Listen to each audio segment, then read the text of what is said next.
here is 415-751-5873. And right now I've got a little bit of Youth Brigade with Moral Majority, Discord, Flex Your Head Comp on KUSF. Moral Majority, not for me! My favorites are like 50s and 60s, like pop songs, like hits. Like, that's my favorite stuff. Actually, this radio station, when I was a little kid, they would play a bunch of oldies. So I would hear like Gloria and like Louie Louie. Just all that awesome stuff. Garage isn't an aesthetic, and garage isn't a fidelity. Garage is just balls out, fun rock and roll. Usually it's just like 3 minutes or less, man. As few words as possible. Convey as much emotion as you can with as little as possible.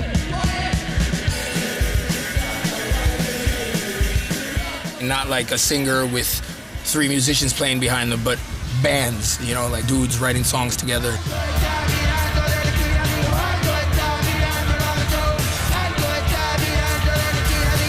I guess the garage part of it is, not perfecting it too much and kind of keeping it loose. It's a really accessible kind of sound, or like easy to do, because all you need is a cheap amp and a guitar plugged into it. In San Francisco, we don't even have garages, really. Everybody makes music in their house or in their room, or so you could say everything that's rock, that's homemade is garage rock. But the way I was introduced to it was just this like American, like 60s band shit. The blues, was turning on all these English kids. They did a great job. But then America, we said, give us that back. Take it back from them. And we just went into the basements, into the garages, and just made it a little more punk. And bands like the Sonics, bands that weren't necessarily musicianly talented, but they played with as much energy as they possibly could. By the end of the garage era, there was already weird psychedelic elements coming in to where you could add weird stuff, even like back in the 60s. First thing I ever heard about the MC5 was the original Ann Arbor A² pressing of Looking at You. I called up the radio station. I was so blown away. I was like, oh my God, what was that record you just played? That was the greatest thing ever. My friend Tim played me Black Flag when I was in 7th grade, and then I was like a punk. Black Flag's still like my favorite.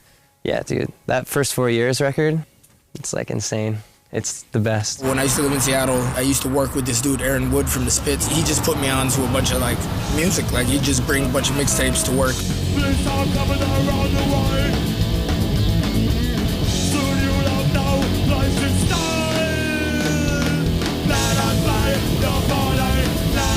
A lot of the bands that we're friends with come from punk, but then we add different elements to that. The Clean were originally taking garage music and mixing in, Pink Floyd and krautrock and total DIY Britishisms from the 80s, and all of a sudden these kids are discovering the Clean and realizing like the open door that you can do with garage music and applying it to themselves. You're affected by so-called movements, within the genre you're working in, and then you take what your resources, what's at hand, I've been a fan of X since I was like 16. Southern California, Heroes. This record, it's like in my top 5 like punk records ever. It's really good. The song Adult Books. What's going on in California right now is completely different than what's going on in Brooklyn right now, even though we're all friends. What goes on in Memphis or Atlanta is completely different. And then Portland is different on top of that. Like in the 90s, the A&R guys from the bigger indie labels, they'd be like, well, it's these 3 bands, these 4 bands. I think now it's not controlled by that anymore. The playing field's totally level. It's changed a lot. I mean, Black Lips have revolutionized things in the States.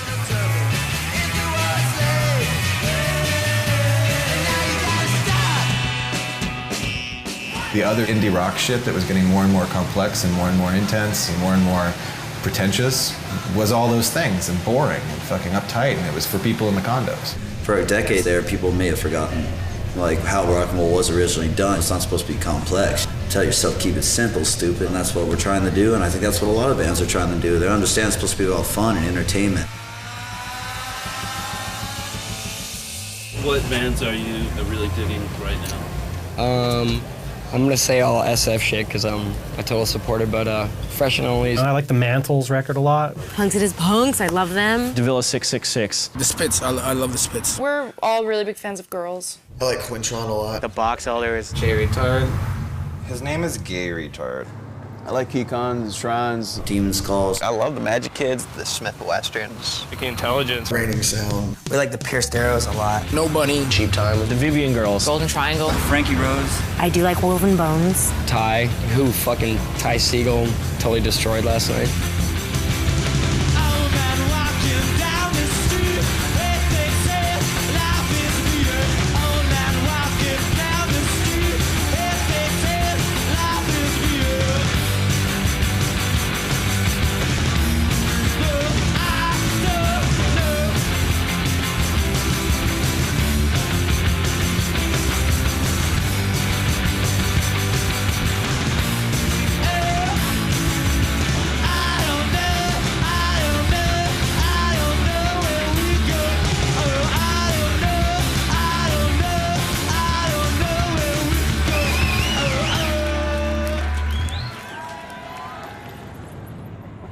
You can look at a lot of people in Memphis and trace back to similar influences. And you have to think back, this is before Amazon.com, this is before YouTube, this is before things were accessible. Jay's one of those people that was very savvy and very canny about finding out what he liked about something and weaving it into what he was doing.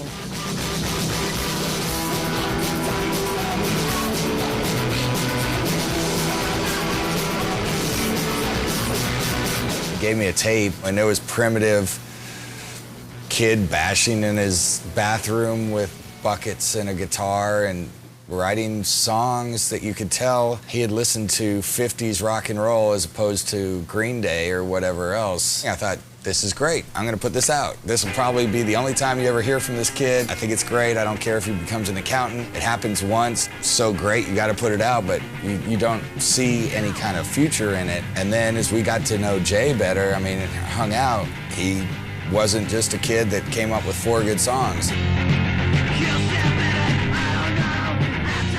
First album we did, we whittled it down from 20 songs to whatever it was, you know, and we sat there and tried to figure out the order, and he did a Buddy Holly cover. Eric's his mentor, and Eric's been way ahead of time musically. He's turned so many people onto so much good music. I guarantee you, Jay heard his first New Zealand stuff from hanging out with Eric or through osmosis.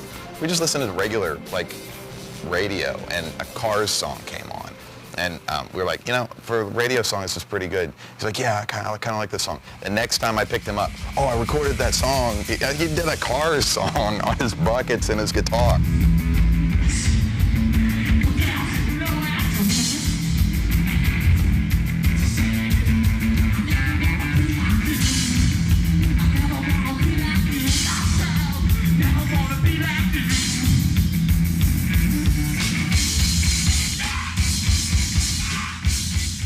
I used to get in fights all the time. It's like raised, like if you take shit, then you'll get more. So I just try to set the precedent with people pretty quickly. I'm not trying to be a tough guy or intimidating. I just don't like to be prodded or fucked with, you know? Like I feel like in music, you're putting yourself out there, you're setting yourself up for that, but you still don't have to take it. So I still feel like I'm growing up in public, man. I mean, how old are you? 29, but it doesn't really feel like it, you know? How old do you feel? 15. I mean, I stopped going to school when I was 15 years old and started playing music, and I haven't really had much else to do besides play music since then, you know? I mean, I've grown up in a sense, but like still, you know, I still get off on like grossing people out. I never seen him as on fire as he was last night. Pretty amazing. At first I was hating on him. Like when he got up on stage, I was like, this is bullshit. And then like 2 seconds later, I fell in love with him all over again. This is the second song I ever wrote for Eric Oblivious. Smack him on his nutsack. He's my daddy, and I love him. Eric, I love you.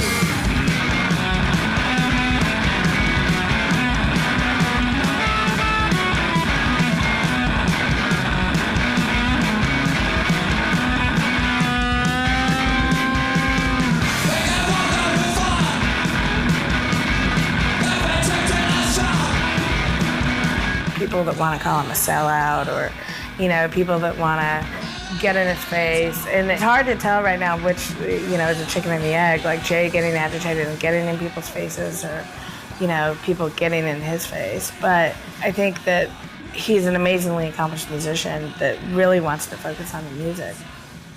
If people are going to be putting my personality and who I am under a microscope, then I'm just gonna make it as just disgusting as possible, just so that it bothers, you know, bothers more people. I don't know, it's like they get pissed off because they want to consume it, but they want to consume it. So I'm gonna make something that pisses them off then. If they're gonna want it, they're gonna consume it either way. They're gonna put me under, you know, a microscope and tear me apart, then I guess I'll give them something to really tear me apart about. At the end of the show last night, he kissed my face, and when I walked away, somebody's like, "You have blood all over your face," and I was like, "Ah, that just happened." I think a little bit of it went in my mouth too, so I might have extra retard in me right now. Somebody punched me in the back of the head at Gunnerfest and called me a sellout. And who is this person? I don't know, I turned around and broke the first person's nose I saw. So. Turned out he was 50 years old. Sorry, dude. It sounds silly, but what drew me to punk rock was kind of this weird self-destructive kind of, you're not gonna make it anyway, so fuck it kind of attitude. But these are all dudes that kind of did make it, and then like they fucking threw it all away, and then they made these amazing records on their downward spirals. And I guess like right now, that's kind of what, I don't know, the title of my record, you can obviously tell. It's like, so I don't know. It's cool to be in the band here. The marching bands are insane. They're just, church bands are insane. Like you get these bands like with teenagers, like 12 to 15-year-olds, that's a backing band in church. And they gotta be good. I mean, you can't be crappy in church. The Barbers were playing, which was Billy and Steven from Jay's backing band, and they had a twisted take on pop music. I mean, the Barbers were fantastic. They were completely over the top, and it was still snotty and, you know, more punk and weird, but like super pop. With those guys being out of town so much, the Magic Kids kind of evolved out of that. Hey boy, where's your girlfriend? She needs your attention. Hey boy, where's that girl tonight? My steady girl. I always say that she's in love with me, but I can feel it in the way she gives me high kisses too. And I get so many from you. It's telling lies. Oh, she wouldn't do that. What about the guy? No, we're just her friends. It's not something we ever do.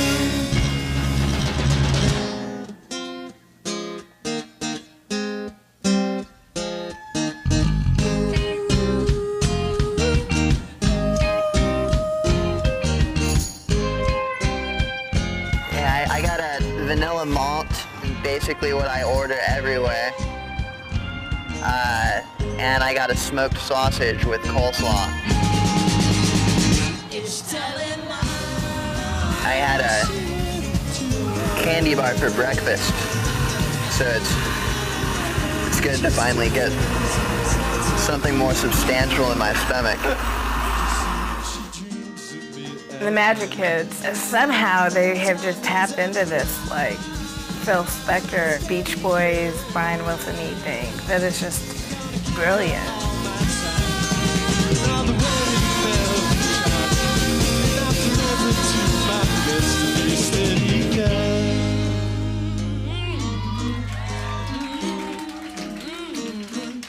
Hey boy, where's your girlfriend? Here's the bar. When we first got this, we made some drink that was supposed to taste like Reese's peanut butter cups. A lot of like really sweet drinks. And then like, oh, what was that one that was like... Looking for the glitter.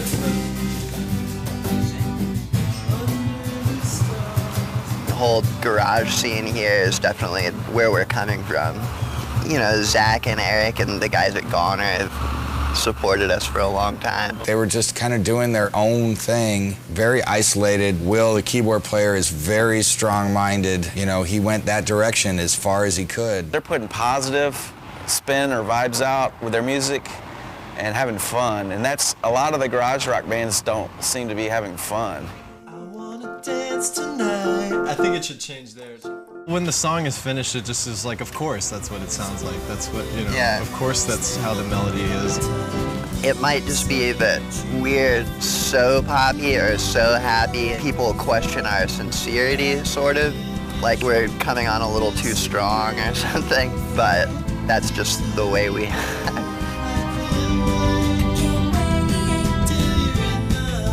You know, I want our band to be like Superman or something.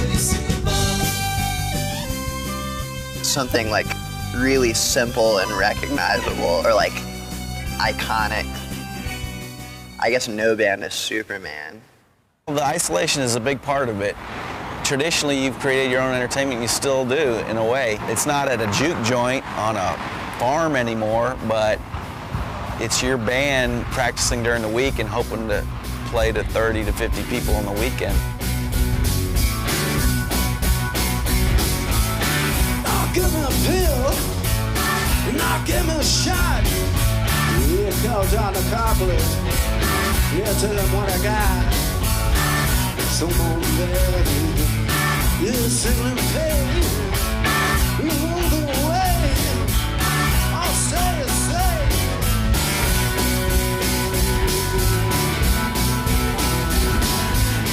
I think it's summer '93. It was just kind of a fun thing we're doing, you know. I still have the receipt for the first recording. I have to say it's my idea to record it. I felt like it was something that we should record and maybe do a 7-inch or something. But I felt like it probably wouldn't last very long anyway. And I talked the guys into it, and the next thing you know, somebody turned on Tim Warren to it, and then that's when it kind of started being looked at as like a, you know, a band. I said, hey, you guys interested in doing a full length or, you know, compilation of the material or doing a real album? And they were like, sure. So Soul Food was comped from the In the Red single, the Goner single, the Crypt single, and a bunch of unreleased tracks. So then Oblivions was like, hey, you want to do another album? Then Pop Faves came out. That's a fucking monster of a record. Then play 9 songs. The Oblivions, as big as they are now, internationally, they used to play to 10 people. And, you know, it wasn't a big audiences, but people who got it really dug it. They finally hit this level where they could finally start earning good money. And there was some sort of, something went wrong and the band just broke up. We were just having fun, drinking beer, and, you know, I mean, of course, everybody wants to be a rock star or whatever, but we were just having fun, you know. Gories were a big influence on me. Gories were in town recording with Alex Chilton, and they played. You know, there was a lot of good music that night, but they were this, like, real primitive thing, and it was like, man, this is the greatest thing in the world. And then there were, like, a few people who hated it, and they were yelling, it fucking suck, and all this shit, and there was no in-between. It was like people yelling and leaving, and then everybody else was dancing. It was like, it was totally awesome. That's when I kind of got into the idea of, like, you don't have to have a full drum kit or a bass guitar and all that. I mean, if you know how to use all that stuff, that's cool. At that time, I don't think we really knew how to use a full thing like that, use it in the right way or whatever. It's not about technical ability. I think somebody banging on a cardboard box and chanting is just as valid as somebody, you know, playing a classical piece on a piano. This here's the Gories from Detroit, hot off the press. It's gonna jump on you, baby, and it's gonna stay in your dress. Here it comes. In Detroit's case, it has a lot to do with tedium. Especially when I was a kid, when we came along, it was pretty much already over in the early 80s. And there really was just nothing to do, and so we wound up playing music just to have something to do. We picked instruments we didn't know how to play, so that meant that songs had to be stupidly simple in order for us to play them.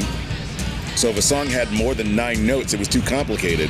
So all the songs have like 8 notes or less in them. They were like noisy as shit. They were not your you know, rote clone garage rock. More rhythm and blues and soul in their stuff than most of the bands that were sending out demos. We termed ourselves punk blues because we thought of ourselves as a punk-inflected blues band. We'd go see the Gories, and every time it was the same thing. They were horrible, but it was great. They were totally out of tune. It was 2 guitars and some broken drums. They had a bass drum, but it didn't have a head on it, and it was just used to hold up the tom. And now when we do it, everybody knows everybody else, and it's an excuse to go out on a Friday or Saturday night and have a few beers and watch your friends clowning around on stage. You know, it really, because there's literally nothing else to do in this town anymore. Everybody has a band or a DJ night or a record label just to have something to do. I still wanna keep making bang. I want to get me straight out of hand. I want the feel, I want the touch. I think I want it much too much. Do I look as hungry as I don't know how much longer I can feel. Want to stand on the ceiling and scream and shout it. I can't stop thinking about it. I can't stop thinking about it. Can't stop thinking about it. Stop thinking about it. Stop thinking about it. Stop thinking about it. Stop thinking about it.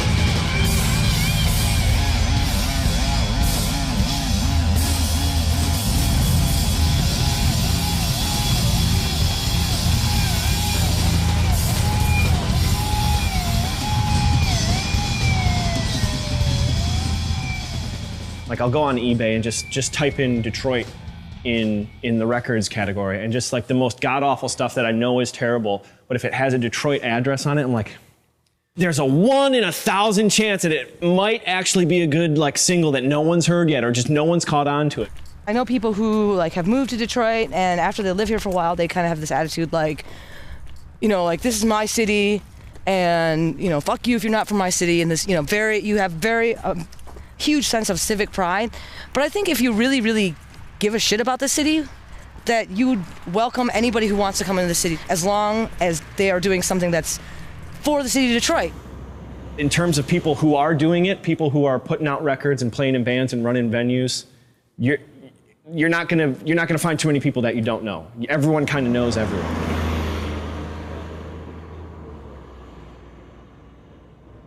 I used to wear big shoes when I breakdanced back in 3rd grade. My brothers would make me go in the basement and breakdance, and if I came upstairs, they'd beat me up. No, they'd like, get down in the basement and breakdance and learn this shit. So I tried to learn how these moves, and I put on some, I don't know, like ZZ Top. How do you breakdance to that? I don't know, like, we were white, we lived in the suburbs, but Did you really breakdance to ZZ Top? No, maybe it was Quiet Riot. Then I come upstairs and like, let's show you your moves. Show me your moves, Tim. What'd you learn down there? Like, flex your stomach muscles. I'm like, all right. Boom! Man, it sucked. I've been drawing eyeballs since I was able to draw. They just look cool and weird. Kind of how the skull used to be in the 70s. Timmy's just amazing, you know? All that early Clone Defect stuff that he did blows my mind. The first Clone Defect single, it's actually the second one. Scissors Chop, in my eyes, is as good as Lexicon Devil or Nervous Breakdown or The Zeros first single or something. Like, it's so good. And he's still doing stuff that's just as good. I met Johnny, and then maybe September. It might have been September, yeah. Like a month later. I think I have a practice tape from September '03. And it kind of turned into like a, I don't know, space punk band or something.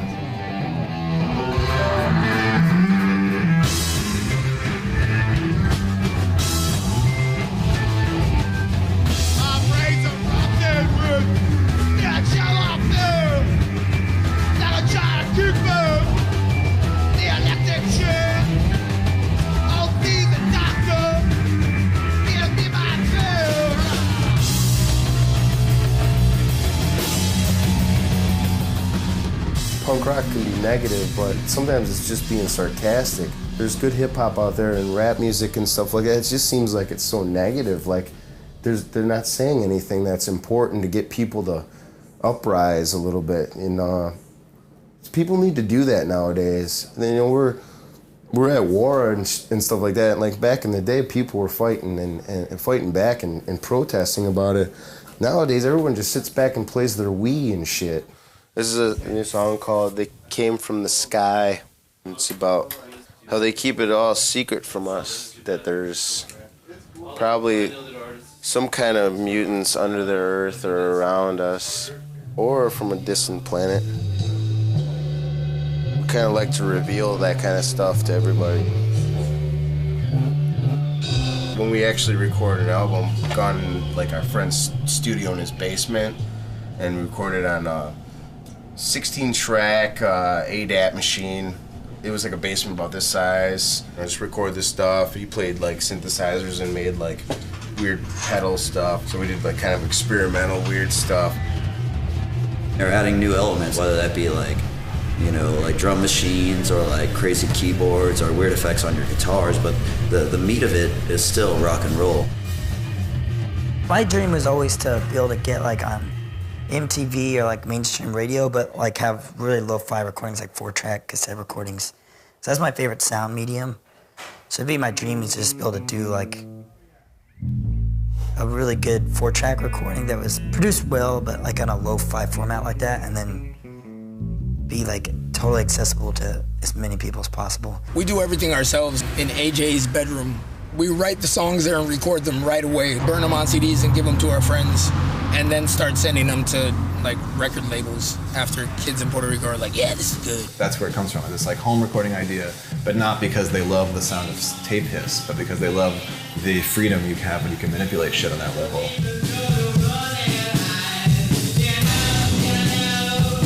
Usually mix it myself, dump it onto my computer. It all depends on what you're using. Like I've recorded stuff with Matt Harmon from the Sick Alps, and we dumped onto like another reel-to-reel thing. There's a lot of different ways to do it, but it's fun to try to push yourself. Something about the homebrewed quality of the music that's good right now in my mind from people I know is what makes it weird, you know? Nobody has any money or good gear for that matter, so not necessarily lo-fi, but just whatever they can pull off, you know? We're currently using digital recording mediums, but over the years we've gone through the majority of the available types, starting with analog tapes, reel-to-reel decks, and cassettes too. These days it's beneficiary to not only be a recording artist, but also manage the whole process. There's a lot of people out here that can do that on their own.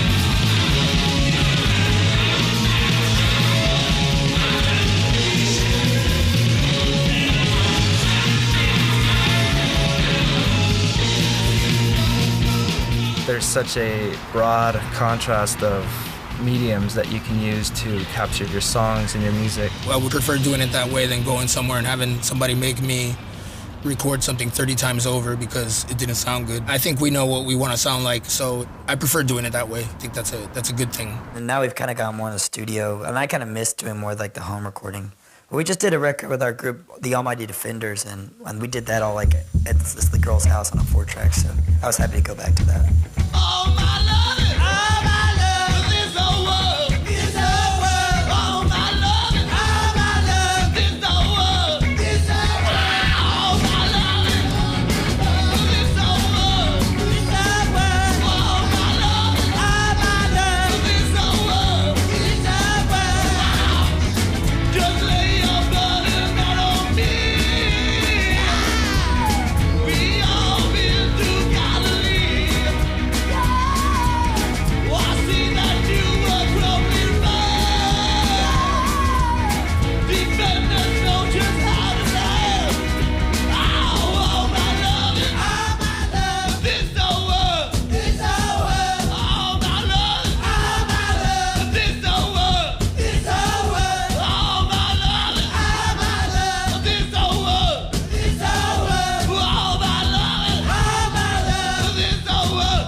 When I first got really into music, I just really liked to hold records. When you like would pull out a record and like look at the sleeve and hold it while you were listening to it, and then when you took it off, you'd look at the label and you'd be like, oh my God, yeah, totally.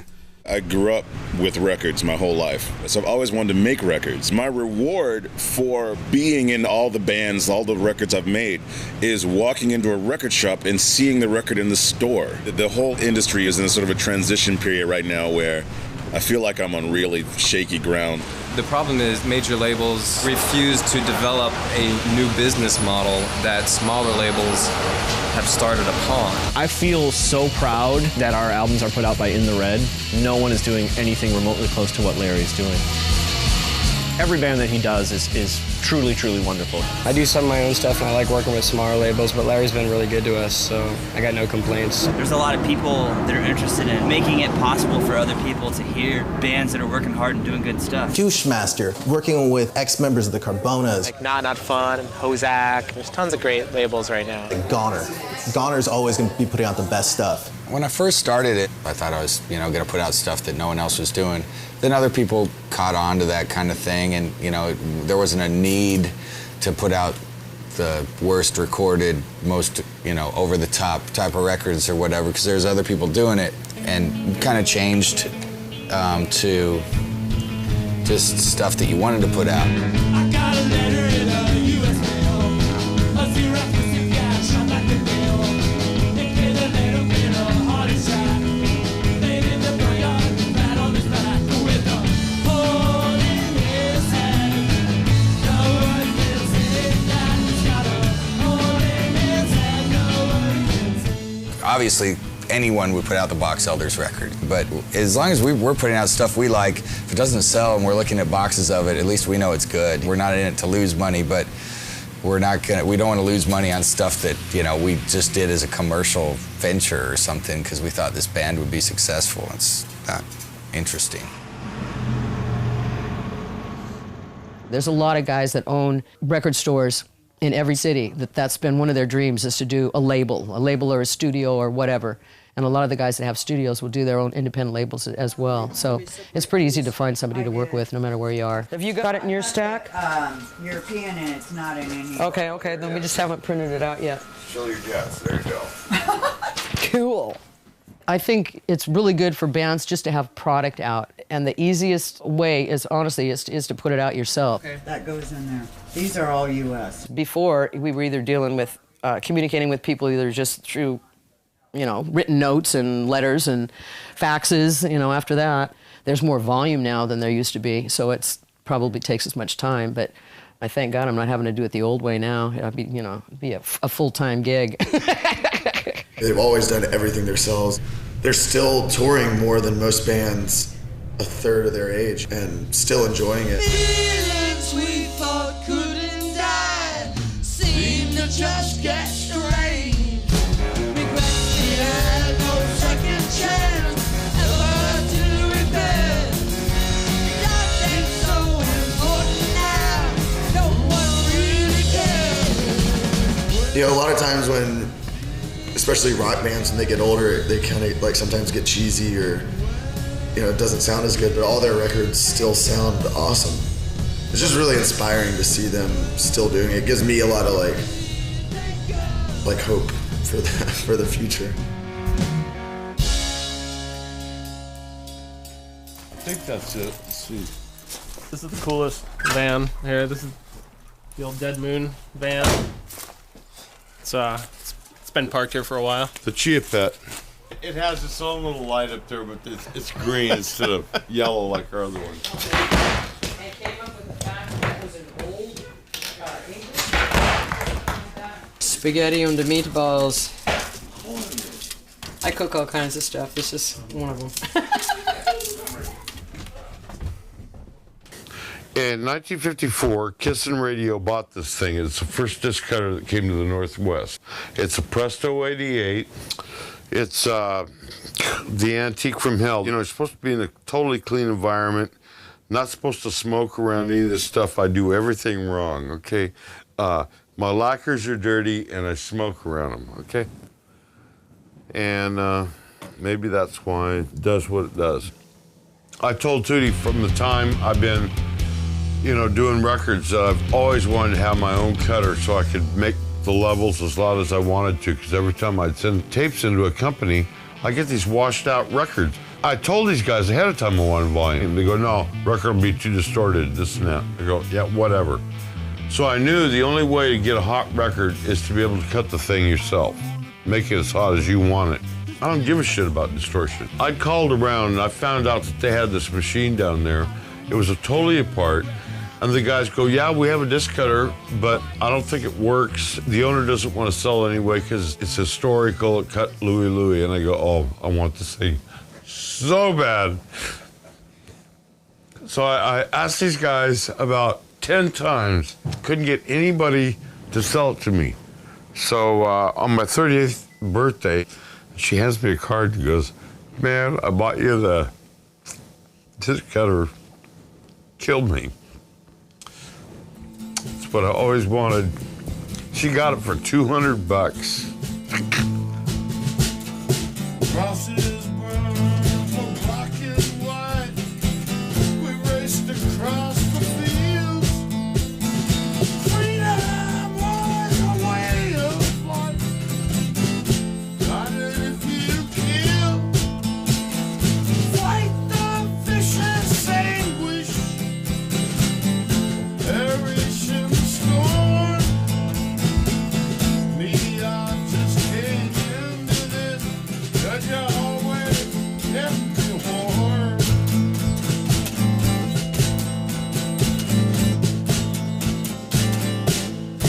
Let it rain, let it rain. Wash away the pain. Let it rain, let it rain. A label looks cool, a cover looks different. Maybe there's something in the back of your head you want to find, and you're itching, hoping you're going to find it, and knowing that half the places that you go to, a million other people have dug through the stuff, and chances are you're not going to find it, but when you do, just that rush, that thrill that it gives you. MC5, looking at you, borderline, original A square. What's rare about this one is the picture sleeve. I think they only made like 500 of these to begin with. Pretty much almost all the picture sleeves got destroyed to the point where there were only maybe 100 picture sleeves left. The best part is, I think I just showed you the bootleg one. There's the original one. And the reason you can tell is the quality of the paper, the pictures on the back. You can see how nice and clean and beautiful that is, and how that's like a pretty shitty photocopy. But yeah, this is the original. This is the rare deal, $750. So that's the most I've ever paid for a record, and I think that's the most I will ever pay for a record. The second Right Stars record we put out, they were having their release show. The covers hadn't come in the mail yet, so we're like, fuck, what are we gonna do? So me and Jack decided to stop at the art supply store and get some poster board and fold over a couple things. And we're like, we'll just do 15. We'll do 15 of them. You'll do 7, I'll do 7, and then on the 15th one, we'll collaborate. And we'll sell them for $7 at the show. And we're like, holy shit, that's a crap load of money. $7 for a single at a show. Nobody's gonna buy them. People lined up afterwards to buy them, and all 50 of them sold. Just like a month ago, one of them sold for $10,000. One that I painted, not one that Jack painted. One that I painted sold for $10,000. Fucking insane. So crazy. You've got bands that have recorded for small little labels, or they do very limited runs, and maybe they are hand numbered, or maybe they're on colored vinyl, and they'll put that stuff out. It'll sell out quickly, or maybe certain parts of the additional sell out quickly. Jay Reatard, everybody's familiar with the Matador singles, where they started the first one being in a pressing of 2000 or whatever it was, and they went down from there to include the Deer Hunter split, all the way to the last one that had the Don Perry photographs on them. There were 100 of each of these, and there were 4 total pictures. So I have 3 of the 4 that came out. The one that's upstairs, I actually got through Matador and paid like the nice price of $4.99 or whatever it was. And I think each of these I paid $60 and $80 respectively, or something like that. I just wanted this one because it had Home Depot. I really don't understand it. People will buy a tape. People will buy something for $80 on the internet when you can just go down to the record store. Literally, like, people will buy it like in LA or somewhere where something is completely accessible. And they'll spend $80 when it's still available in, like, you know, Amoeba Records or whatever. So I don't understand what people are thinking. I think that they're just addicted to spending. By making less copies than they need, people are obviously exploiting that greed, essentially, that everybody needs everything immediately right now, or they need the very first pressing or whatever. A lot of the labels would want to do weird pressings, like colored wax or silkscreen. But there's a real financial reason for that. That's the way a lot of these little labels stay afloat, is because they can't really afford to just wholesale all the copies.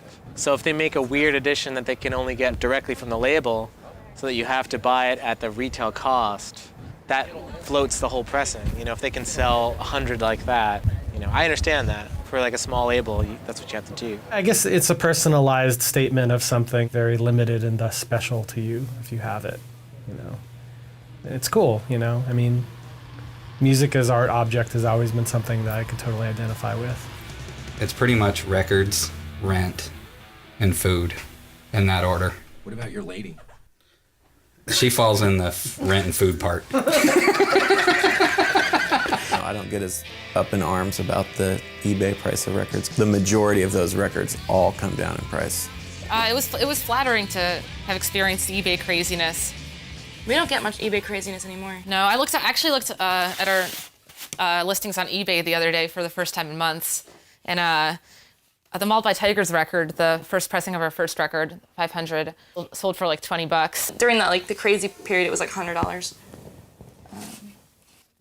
So that's like, you know, it's cool. It's cool part of our history as a band, I think, the eBay craziness. Like, I was just talking to somebody in a band who's like going through that right now.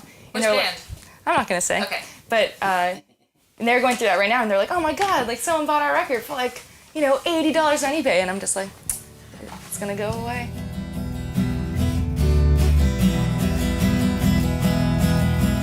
I've seen the passing of the present and the future, and it's all right with me.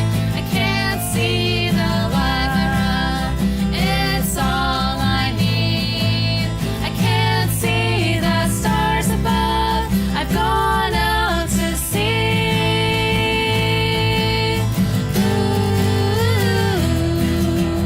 It's all right with me. It's all right with me. It's all right with me. It's all right with me. It's all right with me. That there's just such an availability of music that we didn't have as kids. I'm 29 years old. You know, they can go on the internet and they can find those links between like a band, the new band they like, and then talking about old bands, and instantly find any sort of reference to like something they like that's current. Because of the internet or what have you, you're seeing all these bands now that find a self-contained way to present their version of rock and do it very specifically, but yet opening up to very, very broad elements. Kids that would have been doing something really awesome and no one would have ever paid attention to it, they have immediate like free outlet to display something. I do think that like internet hype will take you a long way. So even if you're on a tiny label, but people are talking about you, the right people will come to you to make sure that your band is heard. We'd never been in a band that had gotten like a lot of press, you know, doing interviews and being scrutinized, being reviewed. I say any press is good press.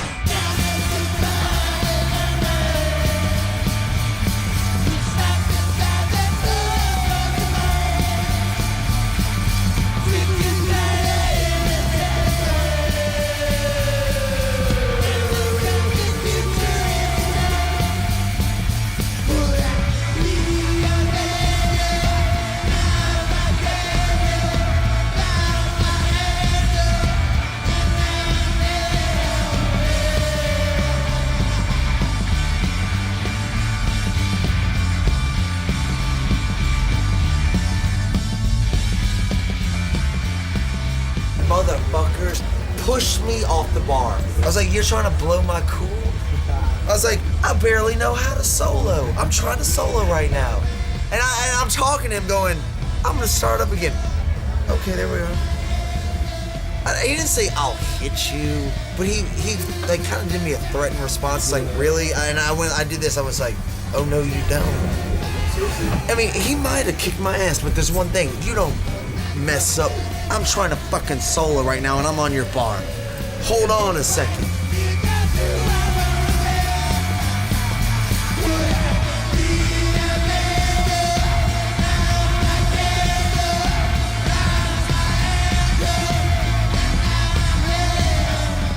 You guys played earlier, didn't you? We did. I did not watch. Can you just edit it to where she's just looking at me? You guys are from Chicago, right? Yeah. Edit that part too.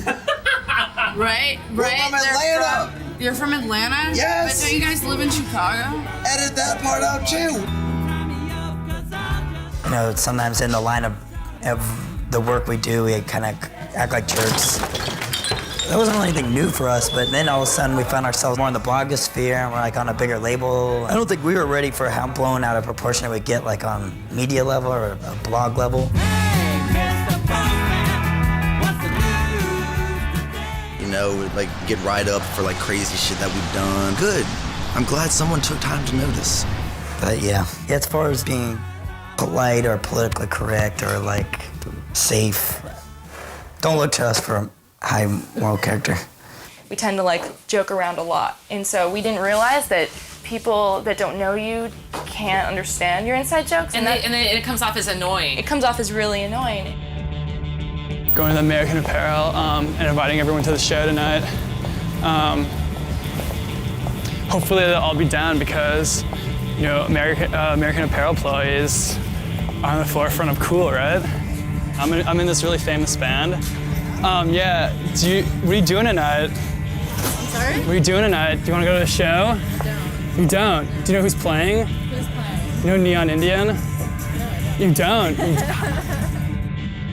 We're not trying to be anything we're not, you know? Genuine. It's genuine, it's sincere. And I think that's why it strikes a chord with so many people.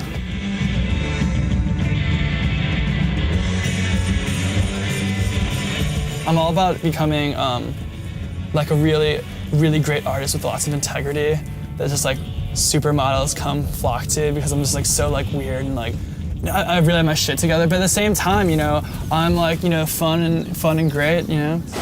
Did you tell you about how we got off the plane in New York and there was paparazzi everywhere? No. It's like, yeah, no, it was crazy, like all these fans and stuff. Bands being successful in the whole like garage rock scene or whatever, like it is an ongoing thing of everyone thinking everyone else is ripping each other off. I think because everyone likes to think of it as like being really amateur, you know, like that's the thing, is like it's the same chord progressions all the time with, you know, like just a different shtick with it, you know.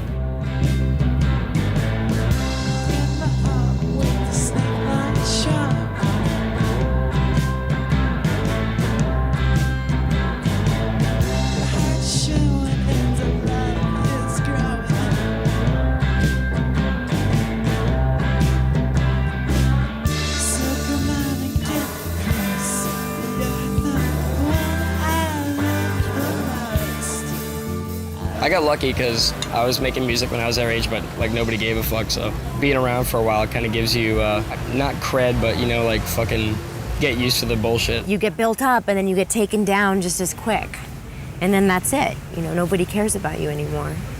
Like, what does it take now for a band to have lasting power? Then you see a band, you know, like, you know, the OCs or something, who are remarkable. Maybe like one of the best live bands in the whole world.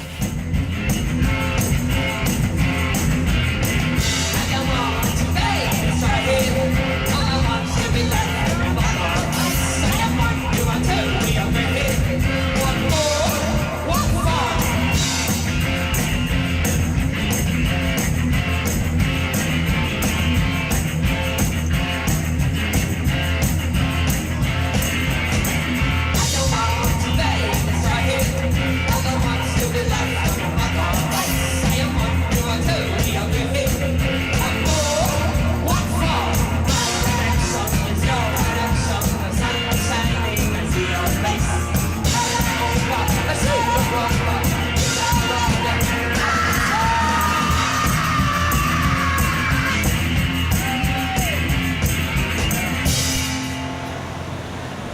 It's a boutique and a hair salon. Really crazy. Here's the dress department. Here's where you can buy records, including this one. All the celebrity mags you could ever dream of. All the t-shirts you could ever want. Why do they still say $18? They should say $5. This is awesome. It's like a 16-year-old girl's dream from a pinup in the 1972 Tiger Beat. The store started 3 years ago. Me and Seth did hair together in San Francisco, and we both had the idea of having used clothing and records and rock and roll stuff with doing hair. So just buzz the sides and then we'll bleach the rest? Okay. I knew that he always had an affection for poppy rock and roll, bubblegum. It's not that I think you're bad looking, cause you don't like rock and roll. It's not that I don't like your cooking, cause you don't like rock and roll. I think you got a certain body, but you don't like rock and roll. And all my friends think you're a hottie, but you don't like rock and roll. What the hell is wrong with you? I think you slip too much glue. You don't like rock and roll. We'd seen queercore bands, but you see Seth take it to a form that was everything that we grew up and loved, from the Ramones to the stuff of like Bump Records and to bubblegum, especially bubblegum. Those guys knew it and put it out there to a bunch of kids who weren't really sure what it was, but it was catchy as fuck. I've known Seth for a couple years, like we used to trade zines and stuff. I grew up in Triana, Alabama, back over that way. It's like I've been playing rock and roll like all my life. My uncle played the blues and my grandma was into like, you know, just deep Southern black folk shit, you know what I mean? Which is like rock and roll. Space children, universal lovers. Space children. If you're a musician and you're an artist, like it's like, and you want to write a love song, it's like, why would I write I mean, I can write love songs about girls. I love girls, but I mean, like, I like boys.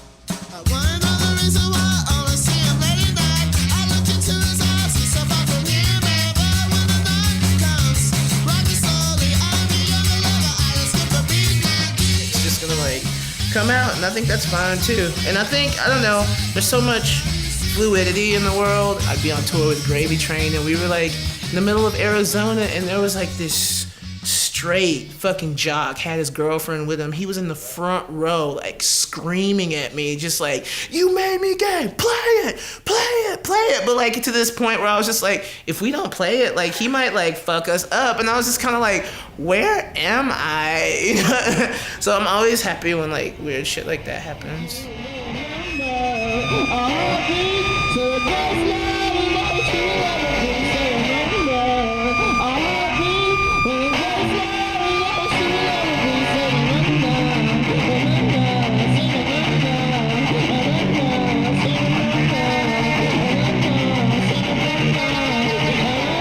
A bunch of people think we're like homophobes, but you know, like I mean, first admit I've dropped the F-bomb and the M-bomb. I just like, it's not that, you know, I'm a bigot or a racist, just not politically correct. I'm kind of sloppy and just feel free like that. I don't know. I'm not gonna call nobody racist. I'm not gonna call them homophobic. Though I don't understand how motherfuckers wanna say racist and homophobic shit, but then don't want to be called racist and homophobic. Like, oh, dude, you just really hurt my feelings. I was just joking. Mama, shut the fuck up. You know what the fuck I have to go through in life, and you gonna fucking play me like that? The word faggot is like love, because it can take on multiple meanings. It means something different to everyone, you know? Is that short enough? What about these little peekaboos? I'll do those with scissors. Okay, yeah, that's perfect. Well, let's bleach it. Okay, let's bleach it and see what happens. Sometimes I can't deal with customers at all, and I wish I didn't have to do this ever. This is what happens in my real life. I suppose when I'm at work and I'm running around doing stuff, my brain's not engaged in what I'm doing. The work I do involves no thought. So like I can just, my brain almost gets to, it just goes off like, and you know, that's when I come up with a lot of my best sort of lines and things, is that they just pop into my head and then the whole song goes around that. A lot of times I don't have a day job. I'm just staying up to 7 in the morning and, you know, turn into a vampire and running the streets. which is all cool for a little while. Such a simple time, you simple one. You wanted everything, but you got none. You look surprised that you have fun. Shooting from the hip without a gun.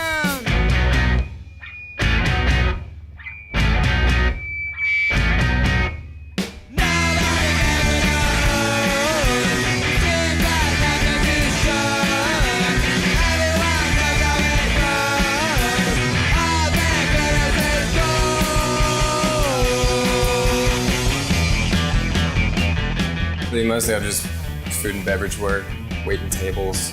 You know, I wanted to do something different when I came to New York. It was suggested by a couple of friends that I work as a nude model. It's a lot more interesting than waiting tables. And it affords me a pretty flexible schedule, so I can tour most of the time. If I didn't have another job, I wouldn't be able to do it. But, you know, if we did like 3 months on tour and then 3 months at home, yeah, I could do it. The idea of like touring a lot does not appeal to me. Like, I'm such like a purist. Like, I hate being away from home for like a long time. Like, and no matter where I go, I'm just like, man, I want to take a shit on my own toilet. Like, I want to sit in my own bed. You know what I mean? Like, you know, oh, you get to go all these places. You get to go to all these places for about 2 hours, really. Like, after getting there, sound checking, playing, and then you go back to the hotel and you leave at like, 6 a.m. in the morning. It's not a vacation at all, so. But I'm gonna change that. I don't understand people who don't like being on tour. It's like the best thing ever. All you have to do is find drugs, hang out, play a show, have sex. What's the big fucking deal? It's work, you know what I mean? When you're on tour, it's work. You gotta drive 8 hours a day and you gotta get to the next show, play a good show, or at least try to play a good show, and trying to make sure your van is running well every day. Is that actually working now, or you still gotta... I got it all working, got the light back in, got the fuse changed in. So what was the problem? The fuse was blown. No. I'm talking about with the door closing. You still gotta mess with that. Well, no, it's closing now. It's the tumblers that you got to get them a certain way. Oh, cool. I've been in this band for about 2.5 years now. Since we started, and I knew it was going to be a lot of touring, but I've been on the road for the last 20 years in other bands. I used to put in really rigorous touring schedules and really long DIY, sleeping on the floor, eating out of garbage can tours. We were staying in this like really slummy house, and it was fucking disgusting. I think it was South Carolina. Lord. And then we stayed with these like really scary kids, and like they were like, we have a band room, and we're like, a band room? Nice. And that was a room full of dirty mattresses, like just mattress With no wall to wall. sheet. There was 3 of them and 6 of us, and we were all just in these like gross mattresses, being like, ugh. That one guy in the bedroom door, he's like, I'm just gonna stand here and stare at you guys sleep. You guys look sexy while you're sleeping. It was really creepy. I don't remember that.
So I somehow in San Francisco, which is like the most expensive city to live in, ended up only paying $420 for rent, but like you can see it's like a shoebox in here. It's easy to pay like $420, which is like almost nothing, to like pay that and be able to leave for a long time and come back with no money and still be able to like barely make rent.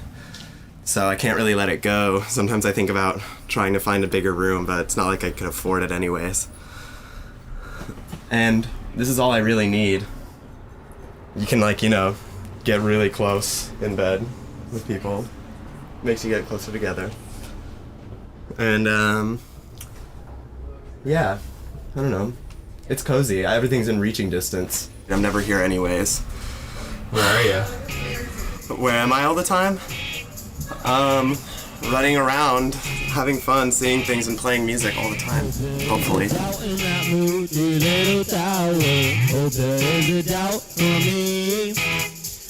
the rain came down on my cold shower and I resent. With Susanna and I in a relationship, it's easy for us to tour. We're on a label that we like and putting out good records. I just feel like even if we aren't able to make it work monetarily, like in the long term, I would regret it if we didn't like give it a couple years to just try to take advantage of the opportunities that we have. We had been in Europe for 2 months. A friend of mine had been house sitting. When we came home, our entire house had been taken over by possums. Filthy, shredded garbage, possum feces, like a nest. And I was really worried about my cat, like, oh my God, you know, possums are really mean. And I did some research online, and it says, strangely, possums and house cats seem to have a mutual respect for each other and don't really bother each other at all. It's like great. I don't mind sifting good trash. Everything is just trash. I'm no teenager. I beg to God in the sky.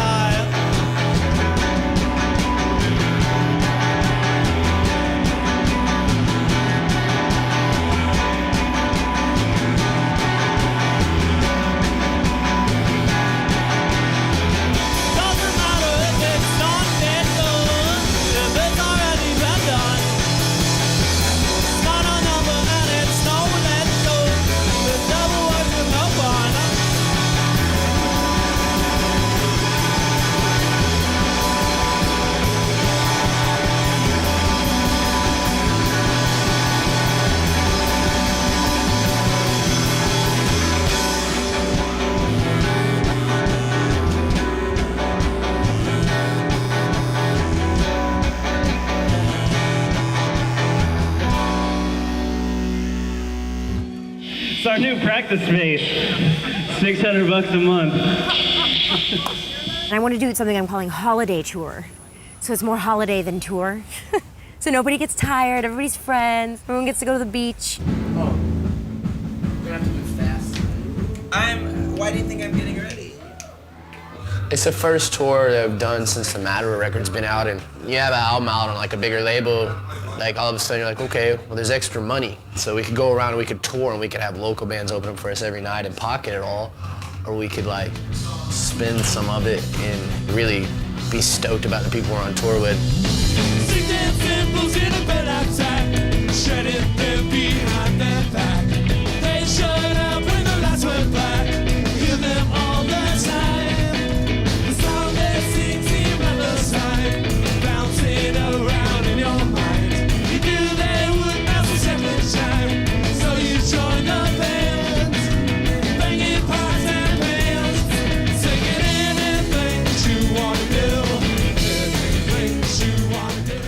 I'd rather give away my money, you know, out of pocket to have 4 great bands play than not right now. If you're on tour with people you don't know or don't necessarily like their music, like, how's that gonna affect your day-to-day life? I mean, it's gonna suck. You wanna be able to show up at a club and like laugh about something you and your buddies did last night, you know? It's very important for keeping up the positive mental attitude that you need. Well, I've started seeing like kind of jockier guys show up at our shows, and I thought, what could be the opposite of that? Okay, hunks. You know, it's just entertainment and kind of trying to keep it entertaining for me, you know? I mean, I don't know. It's a bit of an experiment, I suppose, on my part. I'm just sitting back watching.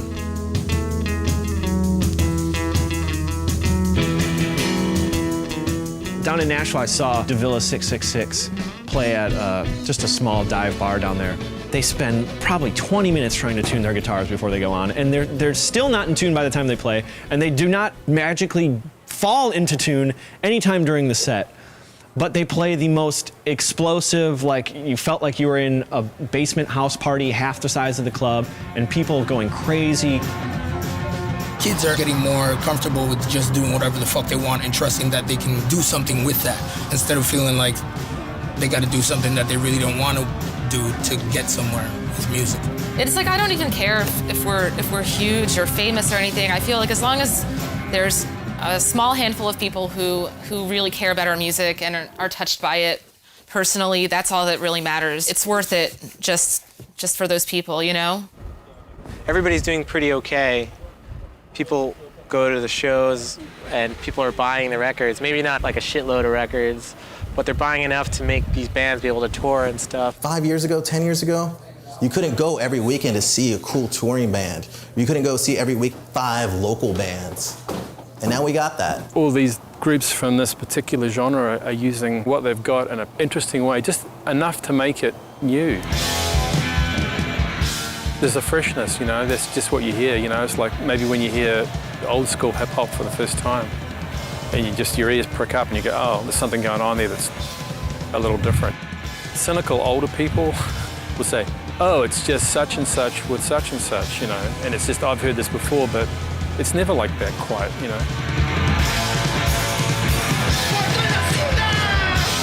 Just any band that's slogging at it, that's making good music, that's putting out 45s, that's on tour, I mean, there's definitely a connection there that I feel. A lot of the good stuff that I listen to right now is made by people that I know, and I feel really lucky for that, you know? Ask me why do I do it? Because, man, the satisfaction's unreal.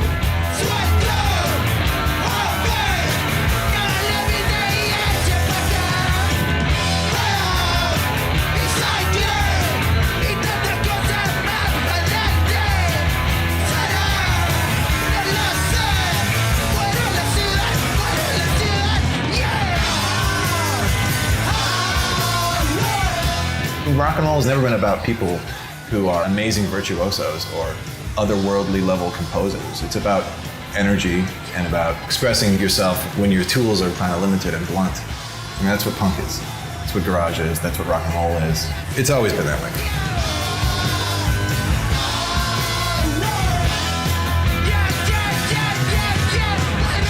It's important for some people to be crazy. Every village needs doctors, and rational thinkers, and mathematicians and all that, but they also need people that just sort of worship the idea of being human, and I think that's what the artist is. It's fun, man. It's just fun to like write songs that you like, hopefully other people will like too, and when they do, it's fun, man. It's fun to make people dance.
Time is running out, and I can't wait.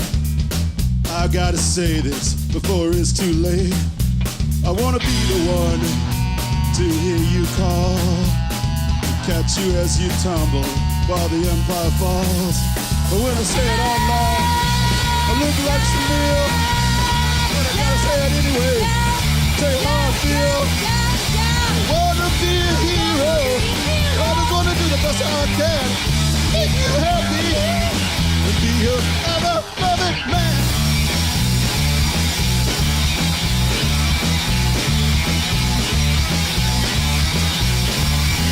There's nothing here for us, no place left to go. The slipstream of destruction has us in its tow.